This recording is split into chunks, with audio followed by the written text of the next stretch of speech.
Hey there, this is Gabe Belanger. I am from Computer Geeks on Call, and I wanted to talk to you today about smart cyber, what I call smart cyber, and that would be two ways to store your passwords. So again, we want to figure out how to store our passwords securely from a small business owner's point of view. You may have a team of employees or staff members, and what if one of them was to get sick or leave? Would you have those passwords? Would you even know how to, look them up or find them? Would you be able to get access? In other words, would you be able to continue your business as usual if someone was sick or off or, moved on to another job? So I want to help the business owner here get a handle on how to smartly store your passwords two different ways. This is going to be a secure and free, and I'm going to try to guide you as best I can. This is not the only way, but these are two ways that I think are good. So, another thing I'm going to do as I go through the video, I'm going to talk about how to generate passwords and a little bit more about what kind of password you should have and how long it would take to hack it if you have a certain type of password. So let me start off with going right into it through the first part. Now, the first part I wanted to talk to you about was, let's get my paper here. The first part was to sync your passwords on your browser. So, if you have a browser, some of you may already know this, but when you're logging into your email or any different kind of online accounts, you're able to sync the passwords with the browser. That means when you go into the browser and you type in, your bank card number, the password will just show up. It's just there, and you can sign in. So the way that we need to sync the browser passwords is to the proper way would be to create a login on your browser that is secure, that has multi-factor authentication. We don't want to have a login on the browser that is not multi-factor authentication, because if someone could figure out your password and log into that account on your browser that syncs all your passwords, now they have all your passwords. So you want to make sure the account you use to log into your browser has multi-factor authentication. It's using something like texting your cell phone or notifying your cell phone. You wouldn't want to use multi-factor over email. That's kind of a security no-no. So let's start out by just thinking about, or looking at what it is to sync the browser. So I'm sure some of you haven't seen this before necessarily. So here we have our browser. In this case, I'm using Google Chrome, but it works on a bunch of different browsers. So the first thing that we are trying to do here is we're trying to sign into the browser. So we can see here, I'm not signed into the browser and synchronization is not on. So, there's a lot of different logins and confusion. I'm not talking about here. I'm talking about signing into the browser itself. So another way to look at this is to go here and then go to settings.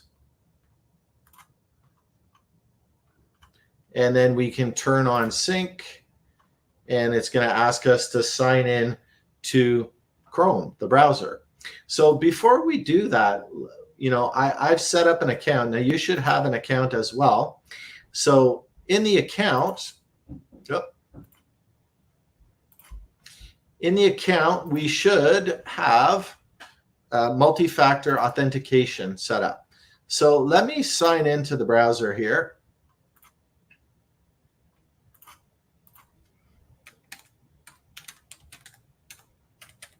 I'm sorry, I'm actually signing into the email account that I have, my Gmail email account. Okay, so we're just going to skip this because I'm trying to make a point here. So this is the account I want to use. It's my Gmail account. I want to use this to sign into my browser. So what I have to do is I have to go to my security area and then look for multi-factor authentication. So two-step verification on since 8:37 this morning. So you got to make sure that you've logged in to your account. in this case, my Gmail account that I'm going to use to log into the browser, and make sure two-step verification is on. I would suggest you do it with your cell phone, either getting a text or getting a notification. So now that we have this multi-factor authentication account, we can go back to Google, and again, we can sign in here. So it's kind of automatically signed in. So let me show you this properly. So this is the Google account. I'm not talking about this. I'm going to close this tab. I'm talking about logging into the browser. So let me sign out right now. Okay. And now if I want to sign in to the Chrome browser, not signed in. So I'm going to turn on sync, and I need an account to sign in with. So there's the account, and I'm going to type in the password. Now you might ask here, why is it not prompting me to put in a code or something? Well, that's because I've already made this browser in this computer trusted, so that I don't have to do that. So now it's asking us, well, what do we want to sync? And this is a pretty important part of it. So back up your stuff. So bookmarks, those are bookmarks or favorites. So these are the websites. So if I was to log into another browser anywhere on any computer, log in with this account, it's because it's synchronized, all my bookmarks in Google Chrome will be there. All my autofill, like my name, my address, my username, my password, all those things. And then extensions, things that make the browser do extra things, history, and more. So we can go through settings here, or we can just say, yes, I'm in. So for our purposes, we'll say, yes, I'm in. And you can see right here, now I'm signed into the browser and sync is on. So cool. So I've got to the point where I've signed into the browser. I have sync turned on. So what we can do now is we can go and log into an account, and then we can save that password on the browser. Just to do a quick demonstration of how this is done. It's really built into the browser, and a lot of you may know this. But the key thing is I've synced anything I save in the browser with this user account. And this user account is multi-factor authentication. So it's secure. So people can't just get in the back door to look up all my passwords. So from here, let me close a couple things. So if I want to log into NHL, for example, and I want to create an account with the NHL or sign in. So let's go through that process. So there's my account, and I have to type my password. You see, it's not cached here, right? It's not saved anywhere. So I've done that. And click to sign in. Oh, let me put in the right password. Silly me.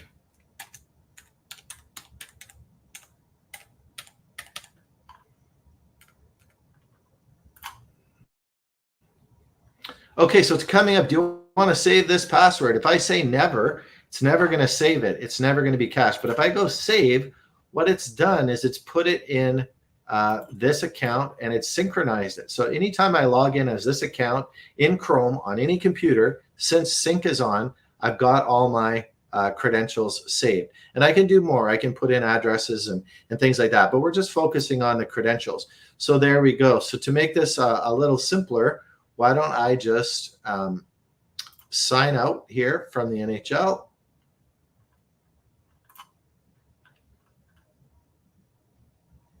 Just so this is a little clearer.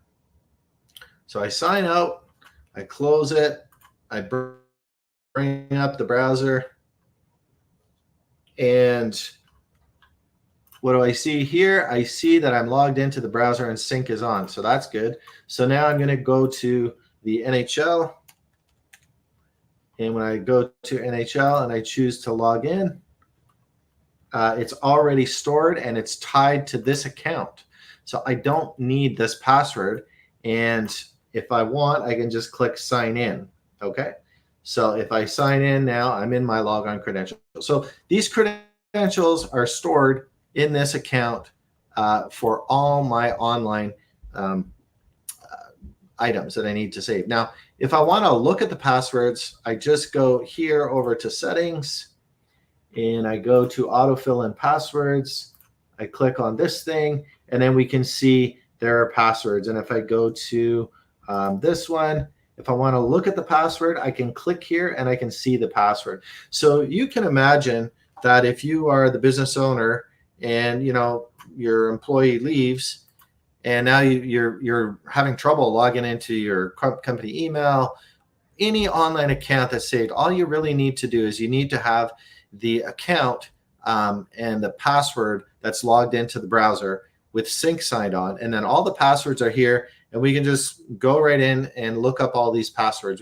Right now, if we click here, it'll prompt me and I can look at that password. So that's the cool part of storing the passwords with your browser. So that's, again, to get back to this, as long as we have the account that we logged into the browser with, as long as it's under multi-factor authentication, making it secure, all of your online passwords can be stored there. So that's kind of cool. Now, we don't have, I haven't really talked about, the regular corporate account like Microsoft 365. So let me do that now. So if we go to this window here, I'm in the Edge browser, I signed in, and it says right here, it's not syncing. Sync isn't available. So in this case, I just want to highlight it with Microsoft 365 account. So I have my Microsoft 365 account, which is my work email. I've logged into the browser Edge, and it's saying, oh, with that kind of account, you can't sync. So this is the case with a lot of businesses. Majority of businesses use Microsoft 365. So I just wanted to quickly touch on this. So this has to do with a setting change or maybe even a license change to your Microsoft 365 account so that you can synchronize and store all the passwords on all your devices. So if you were to just save passwords on this computer, on this browser, the passwords will get saved. But if that person has a laptop and a desktop, they won't be synchronized across multiple devices. So it works okay right now, but it's not synchronized on multiple devices. It's just synchronized on this computer with this browser under this account. So you say, no, I want it synchronized on all devices because I'm the business owner. And because it's a Microsoft 365 account, you as the company owner, you own this account. So you're able to control it. If the person quits tomorrow, you can reset the password and then boom, you're just getting the benefit of all these online accounts that are synchronized through the web browser. So all those accounts and passwords are not lost. So I'm just going to go back here. And so, it's not syncing because there's a little bit of an issue with the account, the Microsoft 365 account I have. And lo and behold, in order to configure Microsoft Edge Enterprise Sync, it goes through a little bit of an introduction, what it does. Okay, it's telling you how to troubleshoot it. But in order to have this synchronization across multiple devices with Microsoft 365, you need to have enterprise mobility and security service plan, specifically A3, A5, etc. So that needs to be part of the service plan. And then it talks about supported environments. So Entra P1 or P2, 365 Business Premium. So it just goes into a few different ways to make sure that you can get that done. So it's a little bit beyond what I'm going to talk about here. But if you do have a company and all of your accounts are Microsoft 365, then it's going to make a lot of sense for you to, use your Microsoft 365 corporate accounts to be logged into the browser and sync all the online accounts. Now you have all your online accounts synced. All the passwords are stored there. If the new person gets hired tomorrow, you reset the password on the Microsoft 365 account and they can just log into the browser and boom, all the websites, all the usernames, all the passwords are stored and work.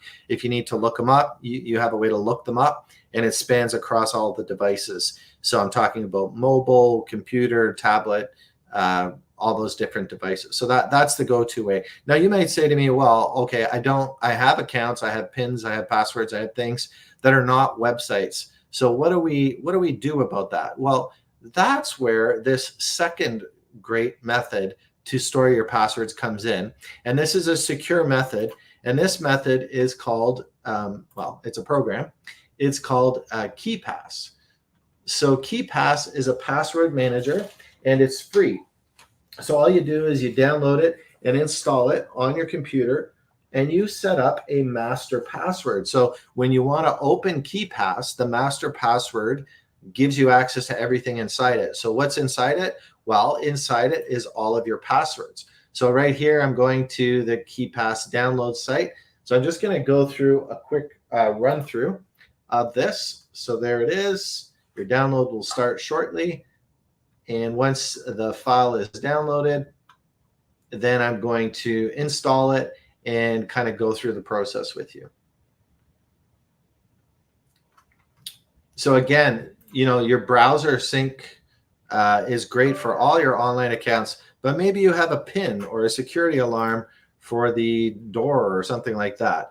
So let's just go through the install process of this product, because it can do anything. And it's cool because, you know, you have it on your computer. When you change your password, you're able to update it quickly. You can just copy and paste it.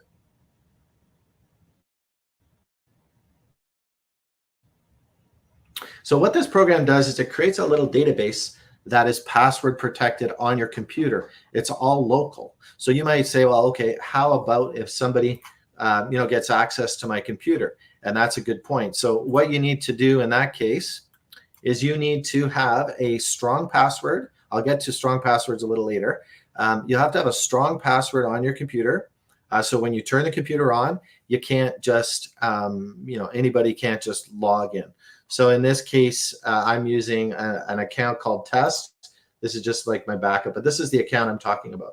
This account has to have a very strong password in order for you to use it. Okay, so the other thing that you should do is you should encrypt your computer's hard drive. So how do you do that? Well, I would suggest you use something like BitLocker. So you can see I just typed in BitLocker. I'm bringing up the program here in Control Panel on Windows 10. And you can enable BitLocker. If you enable BitLocker, your computer is encrypted. All the information is encrypted. So if someone steals your computer and they try to get access to the files any way possible, they can't get access because they don't have your username and password. So without that strong username and password on your Windows computer, they can't get into your computer at all. With BitLocker, it doesn't matter what they do. They can pull the hard drive out. They can try all kinds of fancy tricks. They're not going to get access to your files because it's BitLocker encrypted. That is decrypted when you log in with your Windows username and password on that hard drive. So yes, have a strong password on your Windows computer to use KeePass, and make sure that you do BitLocker encryption on your Windows computer. Of course, don't do anything unless you have an IT professional guiding you through these steps I'm mentioning, because you could actually cause some problems on your computer. So next thing I wanted to cover here was KeePass itself, right? So let's find KeePass. I know the program is installed here somewhere.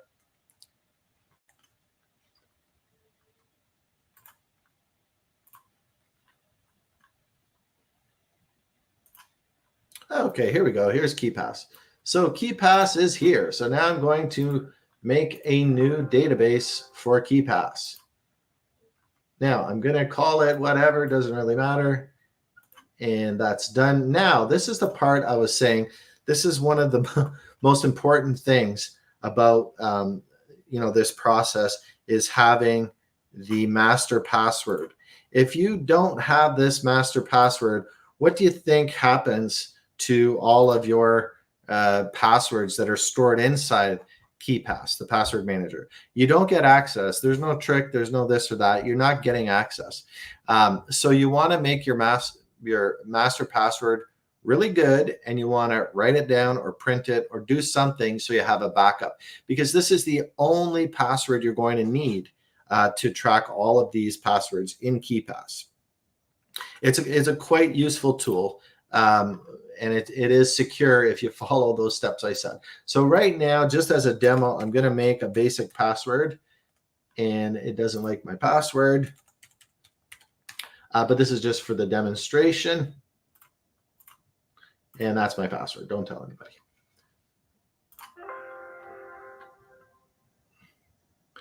Okay, so I have my password, and there's my database description, and it tells me I can print it. Pretty good idea, but I'm not too worried about it. So now we're into KeePass, and this looks a little bit old school because it's an old school password manager. So what you can do with it, I'll just show you quickly. Let's pretend your email is something you want to add. You can just see, we can call this Microsoft 365 email, and the username is going to be bob@company.com, and then you're going to put in the password. So let's say it's password, which is not that good. And you can see that it's hiding it as we go, right? So there's password. Okay, and now we've saved it, and there we go. There's my Microsoft 365 email with my password. Now you might say, oh boy, like I forget how to log into it. I don't know the URL. So, okay, you can put that in here too. And it just makes the whole thing very simple. So if you, in your business, if you're trying to build processes and policies and stuff, this is a great way to do it, right? Because we can just go to this URL and we can log in with the information. If you change your password, let's say we change the password and now the new password is this, we can just copy this password, right? And go in here and then put in the new password. And you can't really see it, but it's there. You can click this to make sure, and then you click OK, and the new password is there. So as your passwords change, you can do that. And you can see where they have more things like home banking. So if you add an entry into home banking, it has a whole bunch of different things you can use with each different type. General, Windows, password, network. So you can organize them this way. When I've done it in the past, I just put them all, I believe, under Windows, because if you look at the entry, it basically has the same stuff. Okay, so then when that's done, what you should really do is you should go here and choose to, you can do this locking of KeePass. If you want to leave it open on your computer all the time, you should lock it so that anybody can't just get access. And then the other important thing here was to save it automatically. So automatically save it. So right here, automatically save when closing or locking the database. Okay, so, and this one, automatically save after modifying an entry. That one doesn't hurt either. So you just don't have to remember. So now that I close it, okay, KeePass is closed. I'm going to open it up again. And okay, they call it KeePass too. So now, what's my master password? How do I get access to all my passwords? Okay, well, this was the simple password.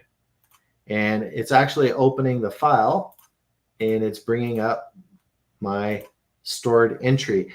Now, it's saved it automatically because of that change I made. So this is a very secure way, and just to get down to it a little bit more into a simple way, I want to just make it super clear that this is the whole thing. This is a file, just like a Word document. If you have KeePass installed, you can open this database file. It's protected by the master password. So now, another way of opening it is through KeePass. We type in the master password and we're good.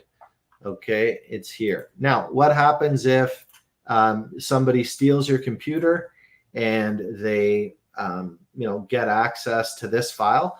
Well, your master password has to be cracked for them to get into it. But if you have a strong Windows password here and you put BitLocker encryption on your computer, they'd have to know the password for this user account just to be able to look at these files. So, there really is a big benefit in having better security. And I'm referring a lot to the idea of having, strong passwords and stuff. So you might say, well, what is a strong password? I've got my way to save all my online accounts for all my staff. I've set up a system where they use a work email account. They log into their browser, Chrome. If they have online accounts in Edge, log into Edge. So you're using the same email account. You'll log into the Chrome browser, store all your credentials, log into the Edge browser, store all your credentials. You make sure that account is multi-factor authenticated, so it's secure. So now you've got all the online accounts stored there. If the person quits the next day, you can reset the password for that email account and log into the browsers, and you're in a good situation. Now you have all the online accounts. All the other types of passwords, with KeePass, let's say it's the security alarm in your office, you can use KeePass on the local computer. You just need to make sure that you have the master password from that user in order to log into the KeePass database. So that's it. You've got 2 smart ways to store all your passwords securely. If you're having questions or trouble about, is it mine secure? How should I do it, etc.? Then I can help you with that. But before I kind of end here, I wanted to go on about something else, which is the password, strong password. So what is a strong password, and how do we know? So the way we know is based on, some people looking at some brute force methods to access passwords. So when we say brute force, we're talking about people, using tools and things to try to access, the KeePass database, for example. So they've studied this, and this document is from about a year ago. So what they found is this grid applies to passwords. So what's a strong password? So in my book, since this is about a year old, I would say, well, why don't I go for 12 characters using number, upper and lowercase letters. 12 characters, numbers, upper and lowercase characters. It's going to take 53 years at our current technology to crack that password. So people will have to work on that, not people, but the tools will have to work on that to brute force and get into that account for 53 years. So we're pretty good with that. Now, we know next year this might be 25 years, and next year it might be 2 years. So, you're good to pick something very high. So 53 years seems pretty good to me. So once again, 53 years is 12 characters. They're going to be, I'm just picking this, right? Numbers, upper and lowercase letters, 12 characters. So how do we get this strong password? Well, you could, if you want, go to this password generator. So password.generator.net. Now, let's talk a little bit about, creating the password. And I'm going to give you a little bit of advice from my many years of working, in IT, in security. And I would suggest that we follow some of these steps. Maybe some of them you won't want to follow. But to start out with, for 53 years, to get into the account with just numbers and uppercase and lowercase characters, we need a 12 character password. So why don't I start out by just generating that right now, and I'll kind of talk about it a little bit more. So we want 12 characters, okay? All right, and we want to have numbers, lowercase and uppercase, and there's a whole bunch of other options. So I may as well talk to you about that. So begin with letter A. Don't begin with a number or a symbol. I don't know that matters. Include symbols? No. And we're not going to have any symbols. No similar characters. This is hugely important. There was a time once when I set up a password, and the L looked like a 1 and the 1 looked like an L. And I even had another scenario where similar characters work differently on different keyboards, believe it or not. So we just don't want these. And I'll kind of go through the characters that generate and tell you if these are good or bad based on that possibility. So no similar characters, the 1s, the L's, the O's, the 0s. No duplicate characters. Okay, that'll make it a little more secure. No sequential characters. That's kind of your preference. And then auto generate on the first call. Okay, so it's just doing that on this site. So right now, if we just want to have one password, right? Let's make our life easier. We can choose to generate. So there's the password. So let's look at this password. It's 12 characters. It has uppercase, lowercase characters, and numbers. So let's put it into Notepad. And let's make it so we can see it.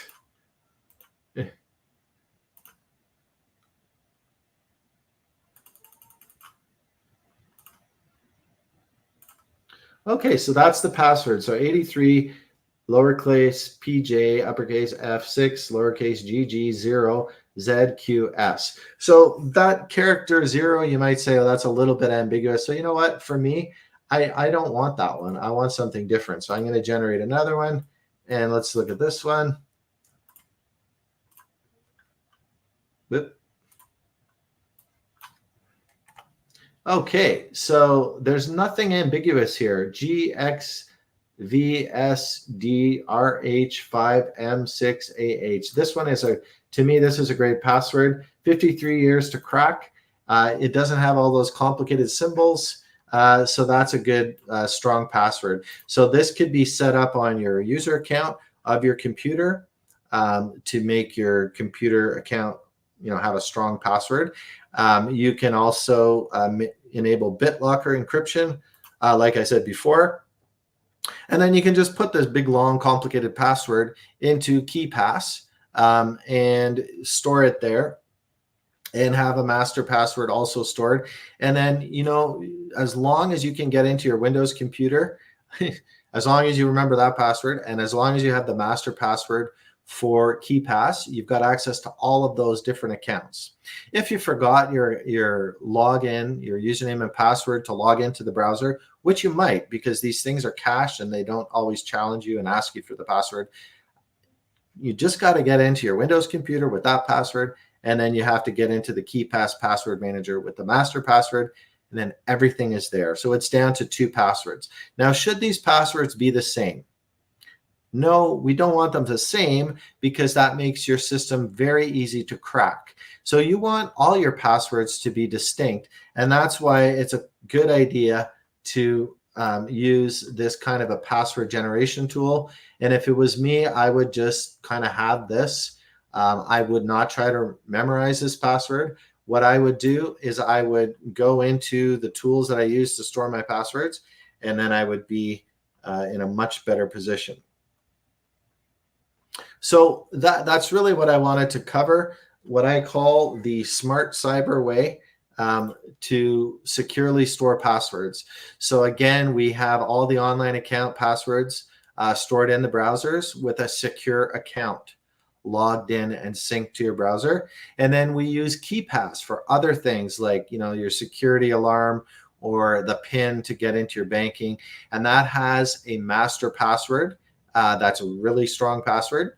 And you make sure the Windows computer account password is strong.